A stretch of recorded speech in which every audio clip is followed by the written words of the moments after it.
السلام علیکم۔ آپ دیکھ رہے ہیں جیولا ویچری ٹی وی اور میں ہوں سلیم طاہر۔ ایک نظر ڈالتے ہیں آج کی نیوز پر۔ پاکستان بھر کی طرح تحصیل لاوا میں بھی یوم استحصال کشمیر کو قومی جوش و جذبے سے منایا گیا۔ بھارتی مظالم کی مذمت اور کشمیریوں سے اظہار یکجہتی کے لیے ریلی کا انعقاد کیا گیا۔ یوم استحصال کشمیر کے حوالے سے ریلی کی قیادت اسسٹنٹ کمشنر لاوا بلال بن حفیظ نے کی۔ یوم استحصال کشمیر کی ریلی میونسپل کمیٹی سے شروع ہو کر تھانہ روڈ سے ہوتی ہوئی لاری ڈلاوا پر اختتام پذیر ہوئی۔ ریلی میں تحصیل انتظامیہ کے افسران کے علاوہ شہریوں کی کثیر تعداد نے شرکت کی۔ جیسے دنیا کا ہر ایک شہری پڑھ اور جان چکا ہے، اب کشمیریوں کو زیادہ دیر تک غلامی کی زنجیروں میں جکڑ کر قید نہیں رکھا جا سکتا۔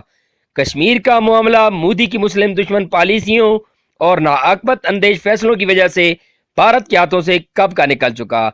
ظلم جب حد سے بڑھتا ہے تو مٹ جاتا ہے۔ اب وہ وقت دور نہیں جب کشمیری بھائیوں کو بھارتی چنگل سے نجات ملے گی۔